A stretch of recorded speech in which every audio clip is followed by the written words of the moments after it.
At the end of January 2020, the UK left the EU.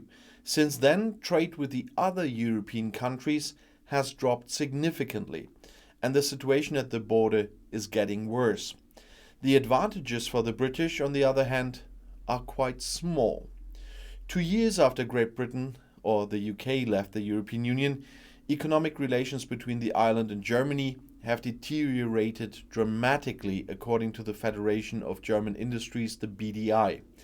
It is an anniversary that the German economy does not feel like celebrating, said BDI Managing Director Joachim Lang. The British have slipped from 5th to 8th place in the ranking of German export countries. According to the Munich-based IFO Institute, Great Britain's share in the exports of the 27 remaining EU countries fell from 6.2 to 5.2% between 2019 and last year.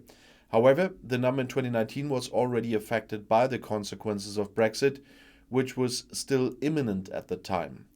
Before the referendum that decided the UK's exit from the EU, Great Britain's share of the exports of the other European countries was significantly higher again in 2015 at 7.1%. The importance of the country for the rest of Europe thus decreased significantly. According to the IFO Institute, the proportion of imports from Great Britain to the remaining EU countries also fell significantly. The proportion fell from 4.4% in 2015 to just 2.6% last year. German companies have organized their adjustment process as well, says BDI Managing Director Lang. Brexit-related supply chain problems would therefore be limited. The main reason is the reorientation to other procurement and sales markets, he says. This is reflected in the IFO figures. The trade and cooperation agreement between the EU and Great Britain is an important building block for the future partnership, but cannot replace membership in the EU, according to the BDI. The agreement was able to avoid higher tariffs, but since January 2021, most products have had to present test certificates or other documents, for example, which make crossing the border more time-consuming and also complicated, and thus cause higher trading costs.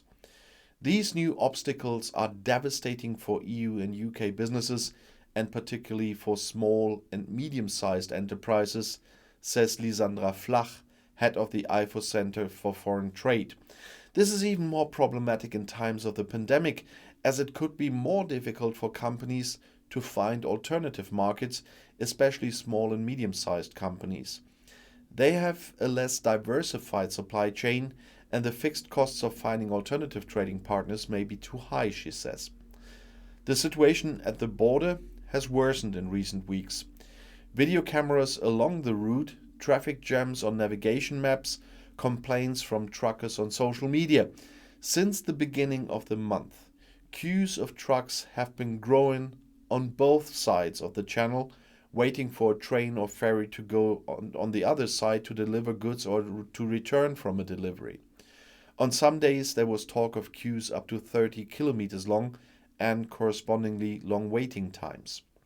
Since January 1st, British goods bound for the EU must be declared before customs controls in a new IT system, the Goods Vehicle Movement System. Until then, there was a 60-day deadline to submit this information retrospectively.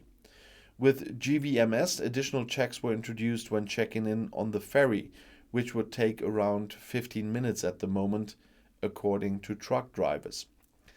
In addition, since the beginning of the year, customs and export papers have also been checked when importing goods into Great Britain. There are other new regulations to follow for live animals and many foods. However, particularly on the British side, due to the location of the port directly under the Dover Cliffs, there is a lack of space for parking and parking spaces to carry out or wait for checks. The backlogs occur accordingly. While many observers point to the Brexit context for the additional tests, the lack of ferries is currently making the situation more difficult for drivers. A number of ships are currently awaiting refurbishment and are not in service. Meanwhile, trucking companies, trading companies, and producers waiting for deliveries have the next concern. Given the long, unattractive waiting times on both sides of the channel, it is likely to become increasingly difficult to find drivers who are willing to drive the route. Meanwhile, the government in London is planning a new law that should make it easier to implement the advantages of Brexit in addition to the disadvantages that are noticeable for everyone. A large number of European laws were initially adopted for practical reasons when the country officially left the EU 2 years ago, with the aim of adapting them at a later date.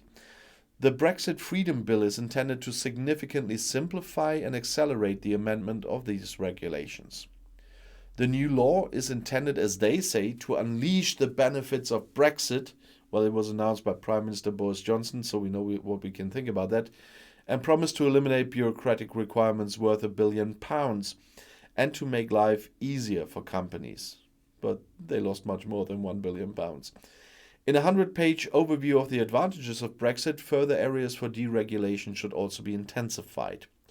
The deviations from EU rules are still within limits. A few months ago, the reintroduction of the traditional British system of weights and measures, such as the pint with a unit of measurement for drinks with a crown, was celebrated as a great success. Alcohol taxes are to be simplified from 2023, and VAT on tampons has been abolished. Rather small improvements for the British, given the disadvantages. And I'll see you in my next video. Bis gleich.